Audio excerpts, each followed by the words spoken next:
సత్య టాక్స్కు స్వాగతం. నేను సిహెచ్వి సత్యనారాయణ.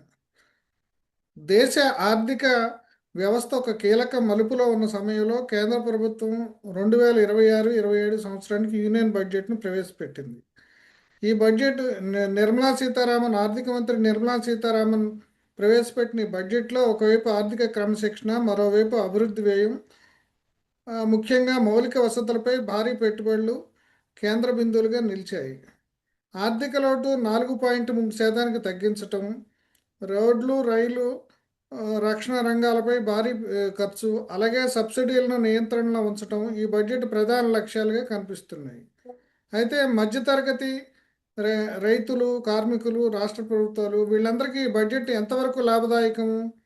ఇది గ్రోత్ బడ్జెటా, సేఫ్ బడ్జెటా, లేక ఎలక్షన్ బడ్జెటా, ముందు జాగ్రత్త బడ్జెటా?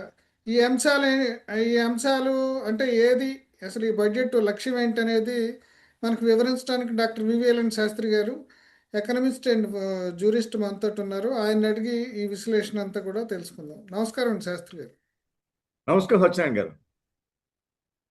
ఇప్పుడు బడ్జెట్ అసలు స్వభావం ఏంటి? ఈ బడ్జెట్ను మీరు ఏ రకంగా డిఫైన్ చేస్తారు? ఇది అభివృద్ధి ప్రధాన బడ్జెటా, లేక ఆర్థిక క్రమశిక్షణకు ప్రాధాన్యం ఇచ్చిన బడ్జెటా? ఈ బడ్జెట్ని యాక్చువల్గా నేను ఏ విధమైన రాజకీయ రంగు లేకుండా ఇంటర్నేషనల్ ఫిస్కల్ మ్యాట్రిక్స్ అని చెప్పి ఒక సిస్టమేటిక్ పారామీటర్స్ ఉన్నాయన్నమాట. ఆ సిస్టమేటిక్ పారామీటర్స్ ఏవైతే ఉన్నాయో, ఆ ఇంటర్నేషనల్ ఫిస్కల్ మ్యాట్రిక్స్ ఏదైతే ఉందో దాని ఆధారంగా మనం విశ్లేషించడానికి ఈరోజు నాంది పలుకుతాను అనమాట. దీంట్లో ఫస్ట్ అండ్ ఫార్మోస్ట్ ఏంటంటే ఆదాయ వృద్ధి, ట్యాక్స్ బేసు. రెండోది ఏంటంటే ఖర్చుల నాణ్యత. ఆ నాణ్యతలో క్యాపెక్స్ వర్సెస్ రెవెన్యూ, ఫిస్కల్ డిసిప్లిన్లో లోటు వర్సెస్ రుణం, వృద్ధి, ఉపాధి ఎఫెక్ట్స్, ఇన్నోవేషను మరియు ఖర్చులపై భారం, వాటి ప్రభావం. వీటి ఆధారంగా మన డిస్కషన్ని మనం ముందుకి తీసుకెళ్దాము. ఈ బడ్జెట్లో సత్యనారాయణ గారు రెవెన్యూ రిసీట్స్ 2026-27కి సుమారుగా 44.04 lakhs కోట్లుగా చూపించారు. అందులో గ్రాస్ ట్యాక్స్ రెవెన్యూ వచ్చి 27.12 lakh crores, కార్పొరేట్ ట్యాక్స్ వచ్చి 3.89 lakh crores, ఇన్కమ్ ట్యాక్స్ వచ్చి 14.66 lakh crores, జిఎస్టి వచ్చి 10.19 lakh crores వంటి ప్రధాన హెడ్స్ గా ఉన్నాయి సత్యనారాయణ గారు. అంటే మనం బడ్జెట్ టోటల్ రెవెన్యూ రిసీట్స్ ఏదైతే 44.04 గా చూపించారో దాంట్లో మళ్ళీ రుణం కూడా తీసుకుంటున్నారనమాట. ఆ రుణాన్ని యాడ్ చేస్తేనే ఇంతకి యాడ్ అవుతోంది. లేకపోతే మనకి గ్రాస్ ట్యాక్సెస్ ద్వారా వచ్చే రెవెన్యూ వచ్చి 27.12 ఉంది. అంటే మన అంచనా వచ్చి 44.12, మన రెవెన్యూ వచ్చి 27.12. కానీ మరి మిగతా డబ్బులు ఎక్కడి నుంచి వస్తున్నాయి? ఆ మిగతా డబ్బులు అన్నీ కూడా బారోయింగ్ నుంచి వస్తున్నాయి. ఆ బారోయింగ్ కూడా fresh borrowing in addition to current borrowing, current out standing borrowing. అదంతా ప్రస్తుతం మన దేశం యొక్క రుణభారం 31 మార్చ్ 2027కి 214.82 లక్షల కోట్లుగా ఉందండి. అంటే అర్థం ఏంటంటే 214.82 లక్షల కోట్లు అంటే చాలా చాలా పెద్ద నెంబర్. అది 214.82 లక్షల కోట్లుగా మనం అంచనా కింద ఉంది. ఇప్పుడు దీంట్లో ఎవరికి లాభం, ఎవరికి న్యూట్రల్, ఎవరికి కష్టం అనేది స్టేక్ హోల్డర్ లెన్స్ తో చూసినట్లయితే, అలాగే డ్యూటీ ట్యాక్స్ మార్పుల్లో ఏవి చౌక ఏవి ఖరీదవుతాయో స్పష్టంగా చూసినట్లయితే మనం చెప్పగలము. అయితే దీంట్లో మనం గుర్తుపెట్టుకోవాల్సింది ఏంటంటే, మీరు అడిగిన మొట్టమొదటి ప్రశ్నకి ముందర నేను ప్రియాంబుల్ ఇచ్చినా కానీ కూడా మీరు అడిగిన మొట్టమొదటి ప్రశ్నకి సూటిగా సమాధానం ఏంటంటే, ఇది గ్రోత్ బడ్జెటా లేకపోతే వెల్ఫేర్ బడ్జెటా, మీరు ఆన్సర్ చెప్పండి అని మీరు అడిగారు. నా సమాధానం ఏంటంటే, ఇది గ్రోత్ కెపాసిటీ బిల్డింగ్ టోన్ ఉన్న బడ్జెట్ గా చెప్తాను సార్. నేను ఇది గ్రోత్ కెపాసిటీ బిల్డింగ్ ఉన్న టోన్, ఆ టోన్ ఉంది ఈ బడ్జెట్ లో. ఆ టోన్ ఉన్న బడ్జెట్ గా చెప్తాను. మరియు దీంట్లో యువశక్తి ఆస్పిరేషనల్ ర్యాంపింగ్ అప్ అనేటువంటిది ఒకటి మనకి థియరిటికల్ గా చెప్పారు. కానీ గ్రోత్ బడ్జెట్ నిజంగా అవ్వాలంటే సత్యనారాయణ గారు 2 షరతులు ఉన్నాయి సార్ వాటికి. అవేంటంటే క్యాష్, తర్వాత క్యాపిటల్ ఎక్స్పెండిచరు, తర్వాత రిస్క్ కంట్రోల్లో ఉండాలి సార్. ఇక్కడ ప్రభుత్వ రుణస్థితి 31 మార్చి 2027కి 214.82 లక్షల కోట్లుగా చూపడం వల్ల ఫిస్కల్ స్పేస్ అనేటువంటిది పరిమితంగా ఉంది సత్యనారాయణ గారు. ఎందుచేతంటే ఇది గ్రోత్ బయాస్డ్ గా ఉన్నప్పటికీ కూడా ఈ రుణం మూలంగా మనం ఫిస్కల్ కన్స్ట్రైంట్ లోకి లోబడి పనిచేయాలి అనేటువంటి ఒక రెస్ట్రైంట్ అనేటువంటిది ఈ అప్పు కూరుకుపోవడం వల్ల మనం ఎక్కువ చేయాలని మనకు భావన ఉన్నప్పటికీ కూడా ఆ భావన ఆస్పిరేషనల్ గానే ఉంటుంది, కానీ ఆ భావాన్ని గ్రౌండ్ చేయడంలో కష్టం అవుతుంది అని చెప్పి నేను సుస్పష్టంగా చెప్పగలను. అంచేతనే దీంట్లో టోన్ ఉంది. ఆ టోన్కి తగ్గట్టు ఈ మరి పైసలు అయితే లేవు సార్ అని చెప్తాను. ఈ అసెంబ్లీ ఎన్నికల ముందు జాగ్రత్త బడ్జెట్ అండి ఇది. అంటే ఈ బడ్జెట్ వచ్చి అసెంబ్లీ ఎన్నికల యొక్క ముందు జాగ్రత్త బడ్జెట్ అంటే అది కూడా చెప్పలేం. కానీ దీంట్లో ఏంటంటే ఈ బడ్జెట్లో రాష్ట్రాలకి ట్యాక్స్ షేర్ అనేటువంటిది 41% దాకా డివాల్వ్ అవుతోంది. ఇది కీలకంగా మారింది. ఇది కీలకంగా మారడం చేత ఒక విధంగా చెప్తే ఎస్, ఎలక్షన్ ఓరియంటేషన్ ని దృష్టిలో పెట్టుకునే ఇది చేసిన బడ్జెట్గా మనం చెప్పాలి. ఏం చేస్తుందంటే కేంద్ర బడ్జెట్లో 41% ఎలొకేషన్స్ స్టేట్స్ లెవెల్లోకి డివాల్వ్ అయినట్లయితే ఏమవుతుందంటే అది 1.4 ట్రిలియన్ రూపీస్ ఫినాన్స్ గా కమిషన్ గ్రాంట్స్ అనేటువంటిది చెప్తోంది.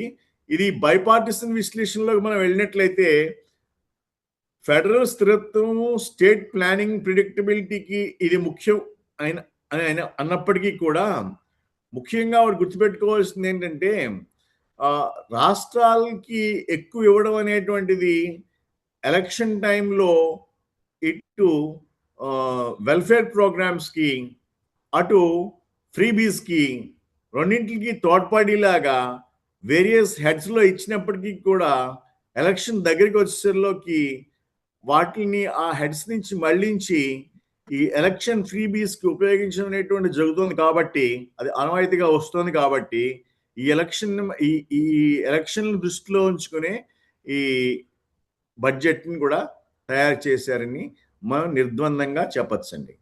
ఓకే, ఆర్థిక లోటు 4.3% తగ్గించడం ఎంత కీలకం అంటారు? ఆర్థిక లోటు 4.3% తగ్గించడం ఎంత కీలకం అంటే బేసికల్గా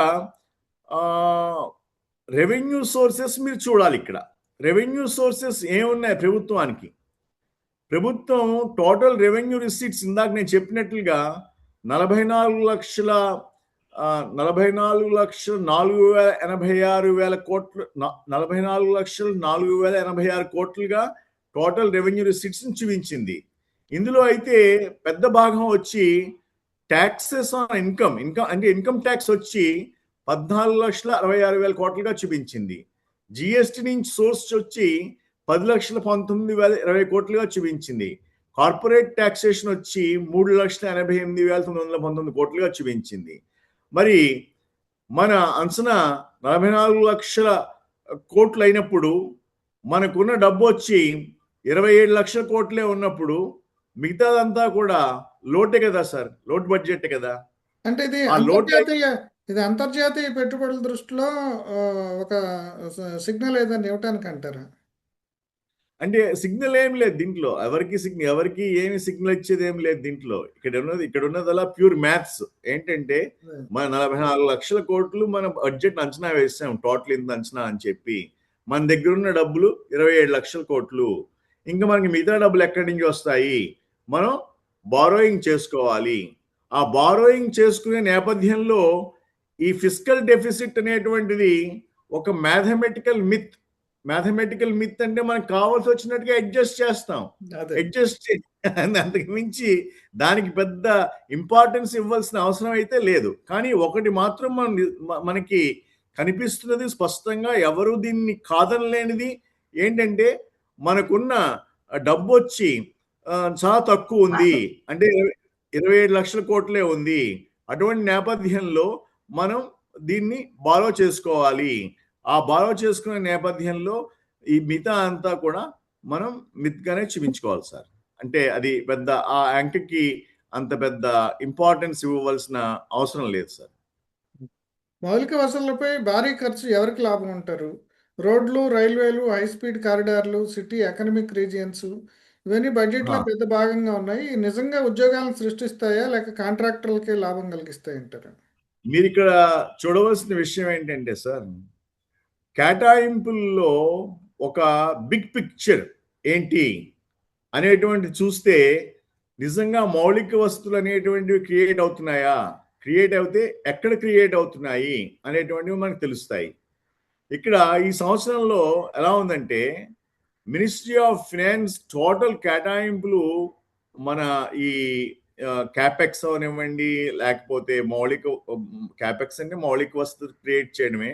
అదేవిధంగా ఈ అలైడ్ ఈ క్యాపెక్స్ అలైడ్ అవనివ్వండి, అవన్నీ కలిపి టోటల్గా 19,72,509 కోట్లు ప్రతిపాదించారు సార్.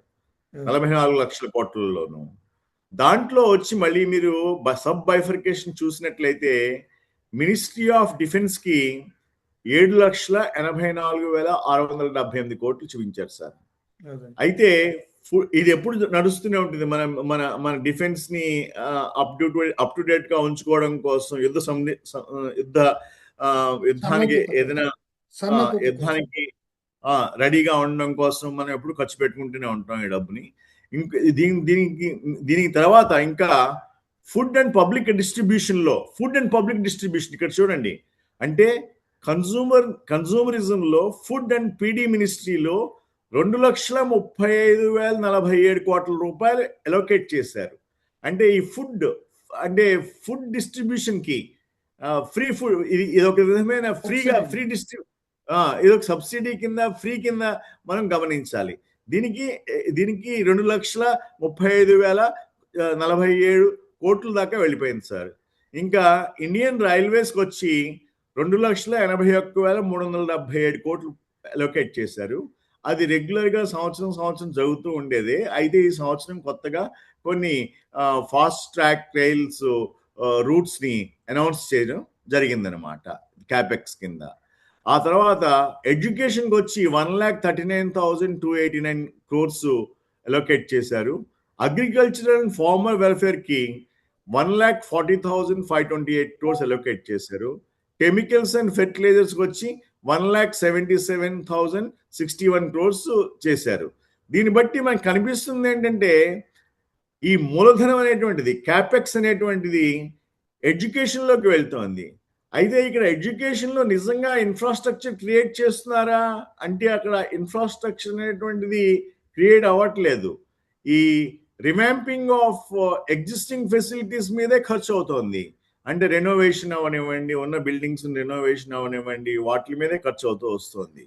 అంచేత ఎక్కువ మనకి ఈ బడ్జెట్ లో మూలధనంతో పాటు ఈ రెవెన్యూ జనరేటింగ్ యాక్టివిటీస్ తో కూడుకున్న హెడ్స్ లో వీటిలోనూ కూడా ఎలోకేషన్ లేదు సార్. ఇంకా ఎలోకేషన్ అలా ఉన్నది ఇండైరెక్ట్ ఎంప్లాయ్మెంట్ తో కూడుకున్న రోడ్స్ కన్స్ట్రక్షన్ లో రోడ్స్ కన్స్ట్రక్షన్స్ లో బేసికలీ రోడ్స్ డిపార్ట్మెంట్ కి 3 లక్షల కోట్ల దాకా ఇచ్చారు.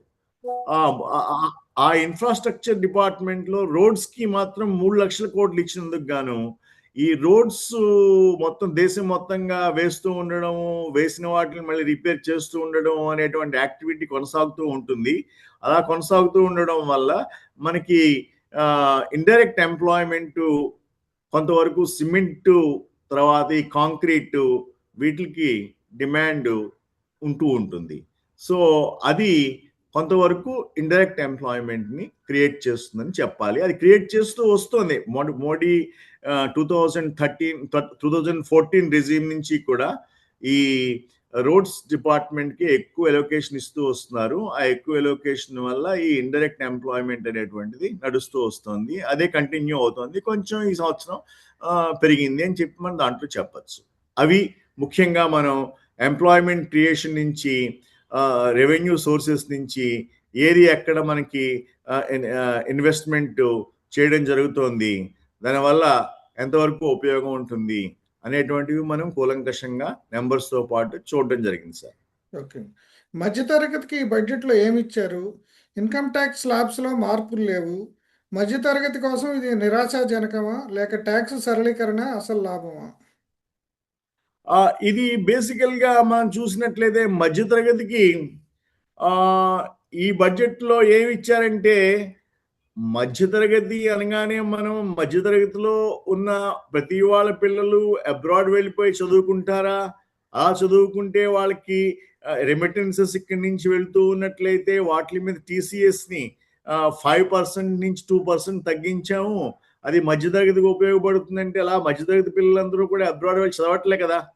అది ఒక మధ్యతరగతికి ఇచ్చిన వెసులుబాటు కింద చెప్తున్నారు.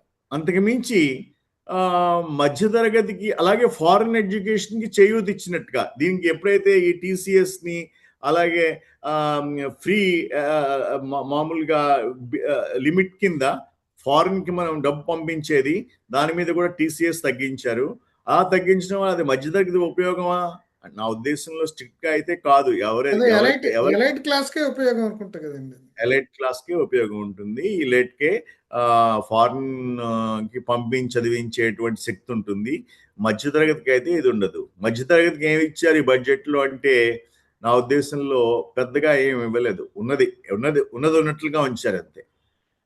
ఇన్కమ్ ట్యాక్స్ లో కూడా ఏమీ పెద్ద ఉపయోగం లేదనుకుంటున్నాను. ఇన్కమ్ ట్యాక్స్ లో కూడా ఏమి ఇచ్చారండి? ఏమి ఇవ్వలేదు. ఇన్కమ్ ట్యాక్స్ లో ఏమన్నారంటే కొత్త బిల్లు ఏదైతే వస్తుందో ఇన్కమ్ ట్యాక్స్ బిల్లు అది ఇంప్లిమెంట్ అవుతుంది, దానివల్ల సులభతరం అవుతుంది మీకు ఐటీఆర్స్ ఫైల్ చేయడం, ఏ ఫామ్ ఫైల్ చేయాలో ఆ ఫామ్లో మీకు క్లారిటీ ఉంటుంది, దీంట్లో మీకు ఈ పైన స్క్రూటినీ కూడా బాగా ఫ్రెండ్లీగా ఉంటుంది, మీకు అంత ఇబ్బందులు ఉండవు, దీంట్లో మీకు హెరాస్మెంట్ ఉండదు అనేటువంటి థియరిటికల్ వేలో కొంత సులభతరం చేసినప్పటికీ కూడా పద్ధతులను సులభతరం చేస్తూ వచ్చారు. ఇన్కమ్ ట్యాక్స్ నో డౌట్ దాంట్లో చేసిన దాన్ని మనం ఒప్పుకోవాలి, చేస్తూ వచ్చారు.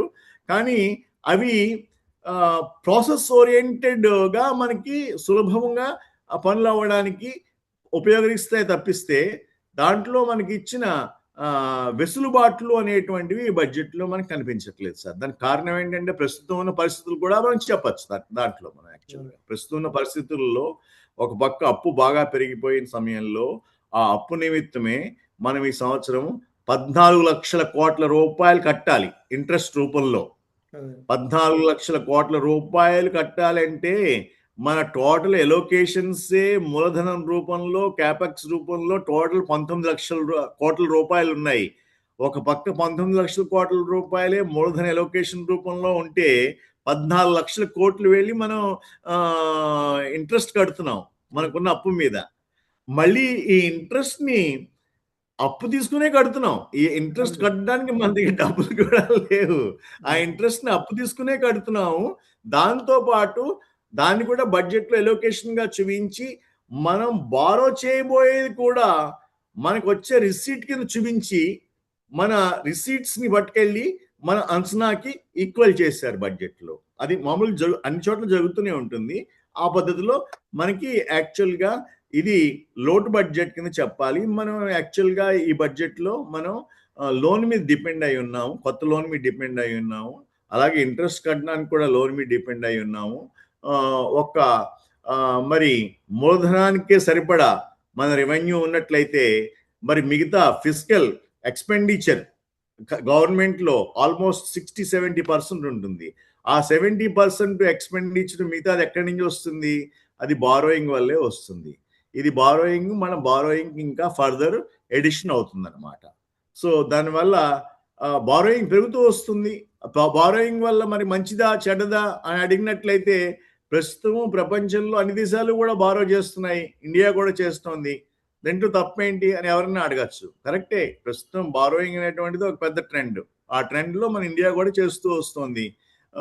సో ఆ ట్రెండ్ ఇంటర్నేషనల్ గా నడుస్తోంది అని మనం కూడా చెప్పాలి. ఓకే. ఇప్పుడు రైతులకి రక్షణ కల్పించారా? వాళ్ళ ఆదాయం పెంచారా? వ్యవసాయ సబ్సిడీలు కొనసాగుతున్నాయి. కానీ ఆదాయం పెంచే సంస్కరణలు కనిపించట్లేదు. ఈ బడ్జెట్ అబ్సల్యూట్. రైతులను కాపాడుతుందా? లేక అభివృద్ధికి దారి చూపుతుందంటారా? అంటే సత్యనారాయణ గారు, ఫార్మర్స్ కి ఈ బడ్జెట్ న్యూట్రల్ గా ఉంది సార్. ఎందుచేతంటే ఉన్న సబ్సిడీస్ ని ప్రొటెక్ట్ చేస్తూ వచ్చారు. అది. అంటే రిఫార్మ్స్ అనేటువంటివి ఏవి కూడా ఈ బడ్జెట్ లో లేవు సార్. ఎందుచేతంటే ఫార్మర్స్కి వచ్చి వీళ్ళు ఏ విధంగా వీళ్ళు చేసినది ఈ సంవత్సరం న్యూట్రల్ అని చెప్పి మనం చెప్పాలంటే బేసికల్గా అగ్రికల్చరల్కి వచ్చి వీళ్ళు ఎలోకేట్ చేసింది ఈ సంవత్సరం 1,40,000 కోట్ల కింద చూపించారు. అది గతం నుంచి కంటిన్యూ అవుతూనే వస్తోంది. ఈ సంవత్సరం తగ్గించలేదు, అలా అని బాగా పెంచను లేదు. దీంట్లో సార్ ఈ ఎలోకేట్ చేసిన 1,40,000 కోట్ల రూపాయల్లో ఏదైతే ఎలోకేట్ చేశారో దాంట్లో వచ్చి ఫెర్టిలైజర్ సబ్సిడీయే 1,20,000 కోట్ల రూపాయలు తినేస్తుంది సార్. 1,20,000 కోట్ల రూపాయలు తినేస్తుంది ఫెర్టిలైజర్ సబ్సిడీ, అంటే ఇన్పుట్ కాస్ట్ ప్రొడక్షన్ కోసం. ఇంకా ఫుడ్ సబ్సిడీ కింద ప్రొక్యూర్మెంట్ ఏదైతే చేస్తూ ఉంటారో అది మిగతా డబ్బులతో అడ్జస్ట్ అయిపోతుంది. ఇంకేమున్నాయి సార్ డబ్బులు ఖర్చు పెట్టుకోవడానికి? అటువంటి నేపథ్యంలో వీళ్ళు ఏమని చెప్తున్నారంటే ఈ బడ్జెట్లో వాటర్ అంటే జలశక్తి అని పేరు పెట్టారు ఈ సంవత్సరం. హిందీలో జలశక్తి అని పేరు పెట్టారు. దాని మీద ఖర్చు పెడతాము, అంచేత ఖర్చు పెట్టడం వల్ల ఇరిగేషన్ నమ్మకంగా జరగడానికి అవకాశం ఉంది. అలాగే రూరల్ ఇన్ఫ్రాలో ఎంప్లాయ్మెంట్ ని, అసెట్ క్రియేషన్ ని పెంచుదామని అంటున్నారు. ఇవి మాటల వరకు అయితే కనిపిస్తున్నాయి, కానీ చేతల్లో అక్కడ ఎలోకేషన్ లేకపోవడం మూలంగా ఇక్కడ ఆ చేతలు లోపిస్తాయి అనేటువంటి ఒక బాధ అయితే ఎకనామిస్ట్ గా నాకు ఉందండి. ఇప్పుడు ఈ బడ్జెట్లో కార్మికులు, ఫ్యాక్టరీ వర్కర్లకి వాళ్ళకి ఇచ్చిన కేటాయింపులు కానీ, వాళ్ళని డీల్ చేసిన విధానం కానీ ఎలా ఉందంటారు? ఎందుకంటే ఈ మధ్య ఈ లేబర్ కోడ్స్ వస్తున్నాయి, అట్లా గిగ్ వర్కర్స్ సంబంధించిన సమస్యలు కూడా ప్రస్తావనలోకి వస్తున్నాయి. ఈ క్రమంలో ఈ అవునండి. బడ్జెట్ ఏం చెప్తుంది వీళ్ళ గురించి? అట్లాగే ఉద్యోగాల ఈ గురించి బడ్జెట్లో ప్రత్యక్ష ప్రకటనలు తక్కువగా ఉన్నాయి. కార్మిక వర్గానికి బడ్జెట్ బడ్జెట్ ఎలా ఉపయోగపడుతుంది? కార్మిక వర్గానికంటూ ప్రత్యేకంగా ఈ బడ్జెట్లో ఏమీ లేవు సార్. బికాజ్ కార్మిక వర్గానికి ఏం కావాలి? స్టేబుల్ ఇన్కమ్ ఉండాలి. ఓటీ అంటే ఓవర్ టైం వర్క్ వాళ్ళకి ఉంటే వాళ్ళు ఎక్కువ ఓటీ చేసి వాళ్ళకున్న ఆదాయాన్ని పాజిటివ్గా పెంచుకునే అవకాశం ఉంటుంది. తర్వాత వాళ్ళకి ఇంకా ఏంటంటే ఈ పండగలకి వాటికి కూడా అలవెన్సెస్ ఉండాలి. అటువంటివి ఏమీ కూడా ఈ బడ్జెట్లో ఉన్నట్టుగా ఏమీ లేదు, లేదు కూడా. అటువంటి నేపథ్యంలో కార్మికులు అంటూ సెపరేట్గా వాళ్ళేమీ ఇవ్వడం అనేటువంటి జరగలేదు. అదేవిధంగా కార్మిక చట్టాల్లో కూడా వెసులుబాట్లు కల్పిస్తాం అని చెప్పి ఒక పక్క నుంచి చెప్తున్నప్పటికీ కూడా వాటిల్లో కూడా ఆ చట్టాలు అనేటువంటి ప్రత్యేకం అనుకోండి బడ్జెట్ నుంచి, వాటిల్లో కూడా ప్రత్యేకంగా వెసులుబాట్లు ఈ మధ్య కాలంలో చట్టపరంగా అయితే ఏమీ జరగలేదని చెప్పాలి సార్. ఓకే. ఇప్పుడు సబ్సిడీలు, ఫ్రీబీస్ పైన ప్రభుత్వం ఈ బడ్జెట్లో ఏ రకమైన సంకేతాలు ఇచ్చింది? ఫ్రీబీస్ లేవని ప్రభుత్వం చెప్తుంది బడ్జెట్లో. సబ్సిడీలు తగ్గించకుండా ఎలా ఆర్థిక క్రమశిక్షణ సాధిస్తున్నారు? అంటే సబ్సిడీస్ లేవని స్ట్రిక్ట్ గా మనం చెప్పలేము సార్. ఎందుకంటే ఏదైతే ఫెర్టిలైజర్ సబ్సిడీ, ఫుడ్ సబ్సిడీ ఉందో అది నడుస్తూనే ఉంది. ఓకే, దాంతో పాటు వీళ్ళు ఇంకా ఏంటంటే ఈ అగ్రికల్చరల్లో కంప్లీట్ గా సబ్సిడీస్ అయితే నడుస్తూనే వస్తున్నాయి, దాన్ని మనం ఖండించడానికి వీల్లేదు. ఓవర్ అండ్ అబౌవ్ దట్ వీళ్ళు కొంత అమౌంట్ ని అలా పెట్టారు. వాటిని ఫ్రీబీస్ అని అనకపోయినప్పటికీ కూడా ఈ సబ్సిడీస్ కింద వాటిని ఖర్చు పెట్టడానికి కొంత అలొకేషన్ ని వీళ్ళు ఉంచడం జరిగింది. అది యాడ్ చేసినట్లయితే డెఫినెట్ గా నేరుగా అయితే సబ్సిడీస్, ఫ్రీబీస్ అని ఈ బడ్జెట్లో ఎక్కడా చెప్తున్నట్టుగా లేనప్పటికీ కూడా సబ్సిడీస్కి వీళ్ళు ఖర్చు అయితే తప్పకుండా పెడుతున్నారు సార్. అది ఉంది. ఎందుచేతంటే అవి కూడా ఆ సబ్సిడీస్ కూడా అవి టార్గెటెడ్ గాను ఉన్నాయి. అవి టార్గెటెడ్గా ఉండడంతో అవి కొంతవరకు పూర్ని అంటే మన బీద ప్రజల్ని సపోర్ట్ చేస్తున్నట్టుగా కనిపిస్తున్నాయి. కనిపిస్తూనే అవి ఒక విధమైన బ్రైబ్ ది వాటర్ అన్నట్టుగా, ఆ బ్రైబ్ ది వాటర్ అన్నదానికే ఈ ఫ్రీబీ అనేది అన్నట్టుగా మనకి అయితే ఖచ్చితంగా ఎలొకేషన్స్ ఉన్నాయి సార్. అవి ఎలా అంటే అవి ఎలా చెప్పాలంటే ఈ టార్గెటెడ్ సబ్సిడీస్ ఇన్ఫ్రాస్ట్రక్చర్ హెడ్ ద్వారాను, క్రెడిట్ లింక్డ్ సపోర్ట్ ద్వారాను ఇస్తూ వస్తున్నారు. అదేవిధంగా ఫ్రీ ఫుడ్ గ్రెయిన్స్ అంటే వెల్ఫేర్ ఎంటైటిల్మెంట్ కింద ఎన్ఎఫ్ఎస్ఏ కింద వీళ్ళు ఫ్రీ ఫుడ్ గ్రెయిన్స్ ఇస్తున్నారు. ఫెర్టిలైజర్ సబ్సిడీ ఇస్తున్నారు. ఎల్పిజి సపోర్ట్ ఇస్తున్నారు.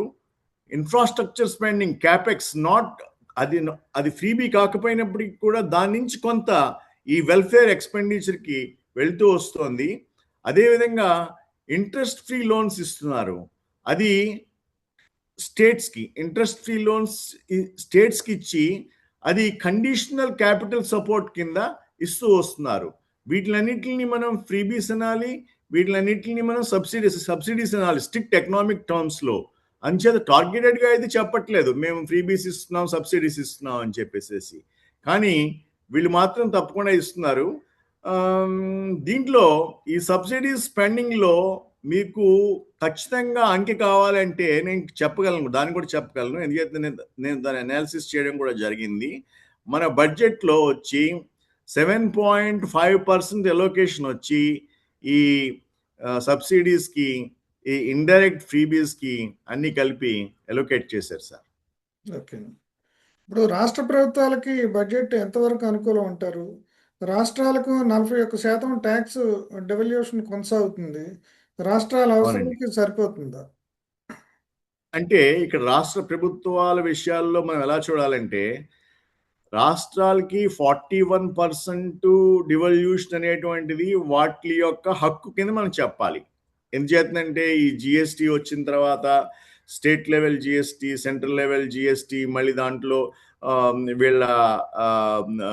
వీళ్ళ యొక్క భాగం అంటూ వీళ్ళ రకరకాలుగా లెక్కలు క్రియేట్ చేయడంతో ఏమైందంటే ఈ 41% ట్యాక్స్ డివల్యూషన్ అనేటువంటిది అది ఎప్పుడూ కూడా కట్ అవ్వదు, ఇంక్రీజ్ అవ్వదు. ఇంకేముంటాయంటే ఇంట్రెస్ట్ ఫ్రీ లోన్స్ ఉంటాయి సార్. ఇది కాకుండా ఇంట్రెస్ట్ ఫ్రీ లోన్స్ ఉంటాయి. ఎక్కడి నుంచి? సెంట్రల్ గవర్నమెంట్ నుంచి ఫర్ క్యాపెక్స్ నిమిత్తం. ఆ ఇంట్రెస్ట్ ఫ్రీ లోన్స్ ఒకటి. అది కాకుండా ఫినాన్స్ కమిషన్ నుంచి గ్రాంట్స్ ఉంటాయి సార్. ఇవన్నీ కలిపి ఈ ట్రాన్స్ఫర్స్ ఏవైతే ఉంటాయో స్టేట్ గవర్నమెంట్స్కి వాటి యొక్క సంఖ్య మారుతూ ఉంటుంది. మనకి 41% ట్యాక్స్ డివల్యూషన్ అనేటువంటిది యూనిఫామ్గా కనిపిస్తున్నప్పటికీ కూడా ఈ finance commission grants, interest free loans అనేటువంటివి సెంట్రల్ గవర్నమెంట్ డిస్క్రిషనరీ ఫండ్స్ కింద వస్తూ ఉంటాయి కాబట్టి, అంటే ఫినాన్స్ కమిషన్ గ్రాంట్స్ అని పేరు పెట్టినప్పటికీ కూడా అది కూడా సెంట్రల్ గవర్నమెంట్ రికమెండేషన్ మీద నడుస్తూ ఉంటాయి కాబట్టి దీంట్లో ఒక్క 41% కంట్రీ వైడ్గా అన్ని స్టేట్స్కి అంతే డివాల్వ్ అవుతుంది అని చెప్పి మనం చెప్పడానికి వీల్లేదు. దాంతోపాటు ఈ ఫినాన్స్ కమిషన్ గ్రాంట్స్, ఈ tax free, interest free loans ఇవన్నీ కలిపితే కొన్ని స్టేట్స్కి ప్రిఫర్డ్ స్టేటస్ ఉంటుంది, కొన్ని స్టేట్స్కి ప్రిఫర్డ్ స్టేటస్ ఉండట్లేదు. అక్కడే మీకు డబుల్ ఇంజిన్ సర్కార్ అని చెప్పి అనేటువంటి ఒక స్లోగను మనం ఎలక్షన్స్లో వింటున్నాం.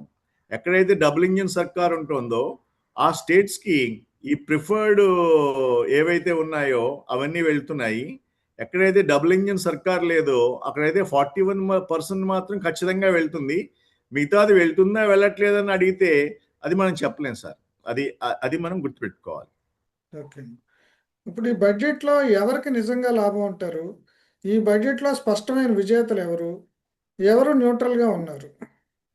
ఓకే. గుడ్ క్వెషన్ అండి. ఈ బడ్జెట్‌లో మనం ఒక స్నాప్ షాట్ తీసుకొని మనం విశ్లేషించినట్లయితే మనకు తెలిసేదేంటంటే ఈ బడ్జెట్‌లో ఫార్మర్స్‌కి ఈ బడ్జెట్ న్యూట్రల్ అండి.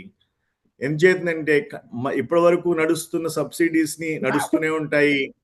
కొత్తగా రిఫార్మ్స్ అయితే ఏమీ లేవు ఈ బడ్జెట్‌లో. సాలరీడ్ క్లాస్‌కి కూడా ఈ బడ్జెట్ న్యూట్రల్ సార్. ఎందుచేతనంటే సాలరీడ్ క్లాస్‌కి ట్యాక్స్ కట్స్ ఏం లేవు. కానీ కాంప్లియన్సెస్ నుంచి ప్రొసీజరల్‌గా కొంతవరకు రిలీఫ్ ఇస్తున్నాము. మీకు సులభతరం చేస్తున్నాము. రిటర్న్స్ ఫైల్ చేయడం అదే అని చెప్పి థియరటికల్‌గానే ఉంది తప్పిస్తే ఏం లేదు. అందుచేతనే ఇది న్యూట్రల్. అలాగే స్టేట్స్ కూడా ఇది నేను న్యూట్రల్‌గానే అభివర్ణిస్తాను సార్. ఎందుచేతనంటే ట్రాన్స్ఫర్ అనేటువంటిది 41% యూనిఫామ్ అయినప్పటికీ ఆ అడిషనల్‌గా స్టేట్స్‌కి ఇచ్చే మనీకి డిస్క్రిషనరీ పవర్ ఉండడంతో 41% ఎలాగా వస్తుంది స్టేట్స్‌కి. మరి ఏ స్టేట్‌కి ఎక్కువ వస్తుంది, ఏ స్టేట్‌కి తక్కువ వస్తుంది అనేటువంటి డిస్క్రిషనరీ పవర్ వల్ల కొన్ని స్టేట్స్ అయితే నష్టపోతున్నాయని చెప్పాలి. అంచేత నేను దీన్ని స్టేట్స్ కూడా న్యూట్రల్‌గానే భావిస్తాను సార్. ఎక్కడైతే డబుల్ ఇంజిన్ స్టేట్స్ అయితే లేవో ఆ స్టేట్స్‌లో దీన్ని న్యూట్రల్‌గా భావిస్తాను. ఎక్కడైతే డబుల్ ఇంజిన్ ఉందో అక్కడ మరి న్యూట్రల్ కాదని చెప్పగలను. అందుకని వాళ్ళ ఎక్కడైతే మమతా ఎలక్షన్ అందుకని వాళ్ళ మమతా బెనర్జీ కూడా ఈ బడ్జెట్ని గార్బేజ్ ఆఫ్ లైఫ్ అని ఏదో వ్యాఖ్యానించినట్టుంది. తప్పకుండా ఆమె చెప్పినట్టు ఆమె పర్స్పెక్టివ్‌లో తప్పకుండా షీ ఈస్ రైట్ అండి. అది తర్వాత అది అది ఫ్రాంక్‌గా నంబర్స్ చూసి మనం ఫ్రాంక్‌గా చెప్పాలంటే, అదే ఇంకా ఈ బడ్జెట్‌లో ఎవరు విజేతలు అనే ప్రశ్న ఇంపార్టెంట్ సార్. ఈ బడ్జెట్‌లో ఎవరు విజేతలంటే కొంతలో కొంత ఎంఎస్ఎంఈస్‌కి, మీడియం స్మాల్ మీడియం ఎంటర్‌ప్రైజెస్‌కి వీళ్ళు ఏం చేశారంటే గ్రోత్ ఇన్ఫ్రా డిమాండ్ రప్పించడానికి కోసం వాళ్ళకి కొంత ఫండ్స్ అలొకేట్ చేయడం జరిగింది. అందువల్ల ఈ బడ్జెట్‌లో ఎంఎస్ఎంఈస్‌కి ఉపయోగం ఉందని చెప్పొచ్చు సార్. ఇంకొకళ్ళకి ఎవరికి ఉపయోగం ఉందంటే ఎక్స్‌పోర్టర్స్ కొంతవరకు ఉపయోగం ఉంది సార్. అంటే ఏమి ఉపయోగం లేని చోట కొంత ఉపయోగం ఉన్నా కానీ కూడా మనం వాళ్ళు విన్నర్స్ అని చెప్తాం. ఆ అదే విధంగా అన్నమాట ఇది. మీరు మీరు గుచ్చి గుచ్చి ఎంత ఉపయోగం ఉందంటే నేను చెప్పలేను. కానీ ఉన్న చెడ్డలో అసలు చెడ్డ లేని కొన్ని డిపార్ట్మెంట్లు ఉంటాయి కాబట్టి అవి మంచిగా ఉన్నాయి సార్ అని చెప్తున్నానన్నమాట. ఎక్స్‌పోర్టర్స్‌కి దీంట్లో కొంచెం వరకు బెనిఫిట్ ఉందండి.